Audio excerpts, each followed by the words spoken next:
Nick Powell, City Hall Bureau Chief with City and State. Joining me on today's City and State TV is City and State columnist Seth Barron. He also has a blog called Council Watch, and he's a regular contributor to our magazine and our online edition. Thanks for joining us today, Seth. Thank you, Nick. Thanks for having me. So I want to talk about your piece that you recently wrote, de Blasio's Council, kind of looking at the power dynamics within the city council and how it relates to the mayor's kind of political agenda.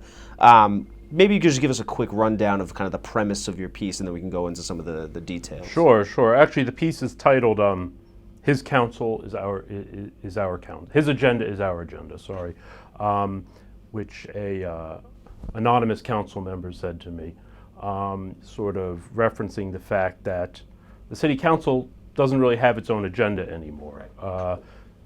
The mayor is essentially dominating the council and writing the agenda. And so my thesis is basically, I just look at the last 8 months of the council, and in the article I show how, step by step, the council has just been seconding whatever de Blasio came up with, virtually down the line. Even, in terms of the timing of how bills are introduced, the terms of the debate, the way that the various players appear at press conferences, and the language that they use. Down the line, it's essentially been de Blasio's agenda. Right. Now, so let's rewind a little bit back to, I guess it was like December, January of 2013 and early 2014. When the speaker's race, so to speak, was kind of at its peak. Right. There were several candidates: Melissa Mark Viverito, Dan Garodnick, Mark Weprin, Jimmy Vaca, among others. And de Blasio, pretty much from the moment he won the election, was stumping heavily for Melissa Mark Viverito. And we've kind of, obviously, she ended up winning the speakership by a very healthy margin, because I guess how these things are, they end up kind of just... Well, it was unanimous. Being unanimous, right? Or I thought there wasn't even any... No, in the end it was unanimous. It was unanimous, okay. So he has his hand-picked speaker candidate now kind of shepherding his agenda through. Is that, how much does that play a role, just having that one key ally in leadership? Forget the rest of the council. The speaker has a ton of power, but then kind of the rules reform dynamics seem to diminish that power, yet also she also still has the ear of the mayor. How does that dynamic play out? I see what you're saying. Well, traditionally, the speaker of the council has had more power, basically, than the rest of the council put together. Under Christine Quinn, we saw this, very starkly. The speaker, particularly in terms of legislation, the speaker drives what legislation goes to which committee, and then essentially determines whether or not a bill or a resolution will have hearings, and then whether it'll go to the floor and be voted on. Under rules reform, some of the speaker's power has been diminished. So, in theory anyway, and we're just talking about legislation and the legislative process, members have more control over pieces of legislation that they sponsor, and committee chairs have more power over what happens in their committee, what bills are heard, when the pace of the hearings and so forth. In practice, though, things haven't necessarily changed that much. Even under Christine Quinn, there was sponsor's privilege, which meant that the sponsor could, have control over what happened to his or her bill, and it was possible for there to be a motion to discharge, where if you got 4 or 5 members to sign with a sponsor, you could get a bill out of committee and onto the floor for a vote. In practice, that never happened because the speaker had a lot of control over what happened with the members regarding, committee assignments, discretionary funding, staffing. There were a whole host of ways that the speaker could leverage control over the members. Sure. Now, under rules reform, things are somewhat different. They've initiated equitability of discretionary funding. Apparently, nobody can have their committee chair taken away. Right. Nevertheless, we haven't really seen a lot of pushback. And right now, the speaker has enough, support from, like, say, the progressive bloc and people who are on board with the mayor's agenda that, nobody's really kicking. So, as we've seen, from the very beginning of the legislative session, from the expansion of paid sick leave through the rollout of Vision Zero. That's a classic example. Vision Zero became the mayor's, first major platform that he rolled out. Right. And it was talked about in the most grandiose terms imaginable, that they were actually going, essentially abolish traffic accidents. Right. In New York. As it pertains to pedestrians, right. As it pertains to pedestrians, but, basically. But if you look at the legislation, it's, it's a package of legislation. Right. It's like 14 bills or something. But some of them are things like, okay, we're going to commission a report on bridge safety. We're in work zones on bridges. Right. We're going to commission a report on left turns. Okay, yeah, I'm sure from a traffic planning perspective, these are really, significant things. Sure.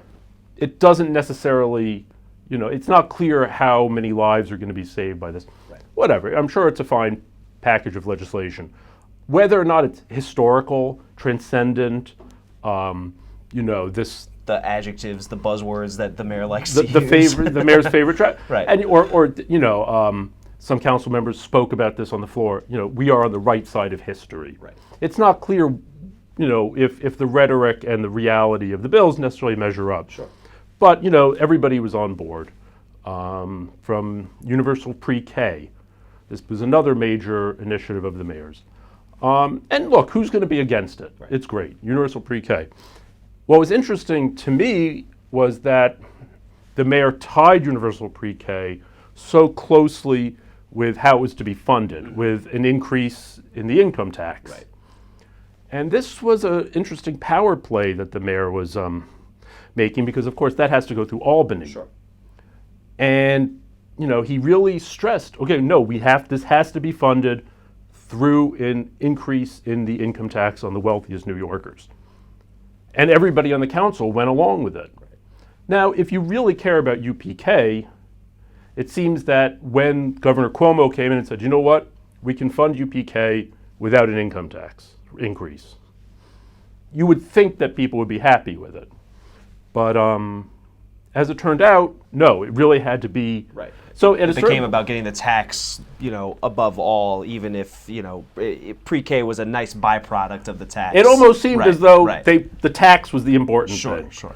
Which is kind of how, say conservatives have always painted liberals or progressives, like that their main interest is just taxation. Right. And then, all throughout the whole session, most recently, this school bus vote that came up. At the end of last year, there was a contract negotiations between the school bus drivers and matrons and the companies that run the school buses and the contract. Essentially, it wasn't a favorable contract for the school bus drivers and the matrons, but nevertheless, the contract was legal, it was passed, and all of a sudden, the mayor in August says, no, we have to come up with $42 million to pay the companies to pay the workers. So, and there's an interesting subtext to the school bus thing. We have the mayor who's been cast as very labor-friendly, and that seems to be borne out in some of the contracts that he's given to the teachers and some of the public workers that had expired labor contracts, absolutely, right? Absolutely. That's essentially who was pushing this, was labor, and de Blasio's promises to his labor base.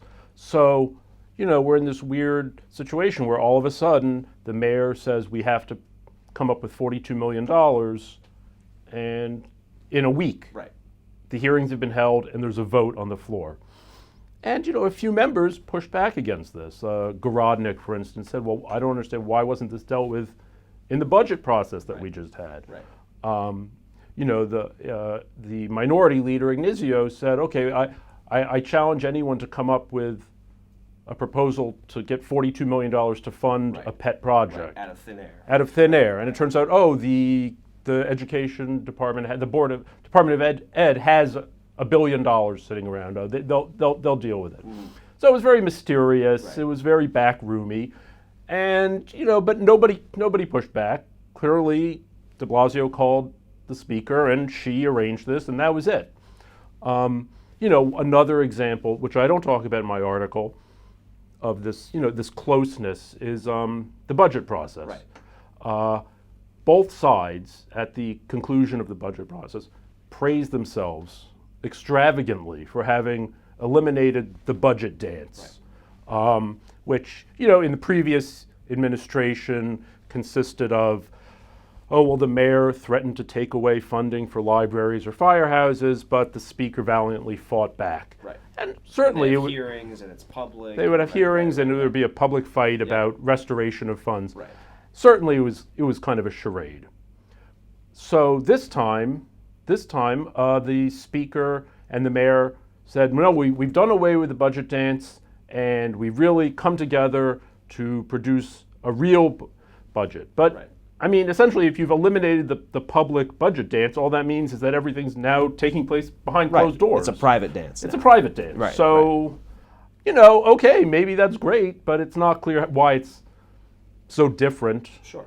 And it indicates that there's not even the appearance of space between the speaker, and the mayor. Sure. They're essentially operating in lockstep, which is great, I guess, if what you want is the mayor's agenda. Sure, but I guess so. I'm curious about that. So we have, during the speaker's race, it was pretty clear, even up until like the very last minute. And granted, it was a unanimous vote, but there were two very solid factions. There was Melissa Mark Viverito and the Progressives, Dan Gorodnick, and many of the Queens and Bronx council members. But now everybody's kind of fallen back in line, and I'm curious if you're surprised at how little resistance has been shown, even from the members who weren't necessarily for Melissa as a speaker to begin with. Well, it's interesting. In my article, I talk about this. I actually talked to Dan Gorodnick and Mark Weprin, and both of them were very, very happy with how things are working in the council. Right. Okay? Council members are happy. They're not terrified of the speaker the way that they were under the previous speaker. She has made it a much more member-driven, open council. So if you're a council member, things are a lot better. That doesn't necessarily mean that the council itself is better for New York. The council, in a sense, has become a lot weaker because it is, now very subordinate to the mayor. Right. And it's interesting, so far nobody's really pushed back against the speaker, but I think a side effect of rules reform and the lessening of her power and making it more member-driven is that ultimately, we may see more divisions. It could happen. She's term limited, so she's only going to be speaker for 3 years. Right. People know that they're not going to be punished if they, with loss of discretionary funding. And we're sort of seeing something right now with carriage horses. Mm-hmm. And it's all sort of going on behind the scenes. But the mayor is clearly eager and somewhat anxious to push a carriage horse ban through. This was a key promise of his, and he looks silly not making good on it. The speaker's ostensibly in support of it, but it doesn't have the votes. Right. She's shopping around to find a committee to put it in front of. Originally, it was supposed to go in front of Health. Corey Johnson's a Teamster guy. That's not going to happen. Espinal in Consumer Affairs came out very strongly against it. Right. So now she's looking to put it in front of Idanis Rodriguez's Transportation Committee. But there's a lot of council members who are very strongly opposed to it. And the media, business interests. There's a lot of people who are going to. So I think that could be an interesting point of division. Maybe the first real battle between the council or within the council. It could be. Yeah, it could be. We'll see. I'm not sure, but it depends if it comes up or not. Interesting. Now, I'm also curious. I mean, like, this is the first year of a new administration, and I don't know if you remember in similar situations in previous administrations, is there kind of just a honeymoon period where everybody gets along, and then maybe second or third year you start to see those fissures, those fractures within the council, and even as it relates to City Hall and kind of rubber stamping whatever they want? I mean, do you see? Could you maybe envision that emerging later on? I think that is typical of a new administration. I think the mayor has kind of gotten a pass on certain things. Even from the media and from business and real estate interests. Right. Maybe they're just waiting to see what happens. Like I said, the members have been thrown a bunch of goodies by the speaker. So in a sense, they're happy. They can they can show their districts that they've gotten all this money. Going forward, I think naturally tensions are going to develop. Right. And again, it's the speaker doesn't have the same kind of club anymore, right, with which to hammer the members. So I definitely think things could fall apart. What's interesting will be if there's any way in which the speaker distances herself from the mayor. Right. They both clearly have ambitions. Perhaps the mayor sees a national role for himself. I think the speaker certainly sees a broader role for herself. Look, as long as the stock market's up and, people are generally supportive, there's not that much pressure for her to distance herself. Right. We'll see what happens. It's a very, I guess that's an interesting question. Right. Interesting. Well, Seth Barron, he's our city and state columnist, and he runs a fantastic blog called Council Watch that you should definitely check out. City Council Watch. City Council Watch, excuse me. And he's joined us today. Thank you for joining us today, Seth. Thanks a lot, Nick.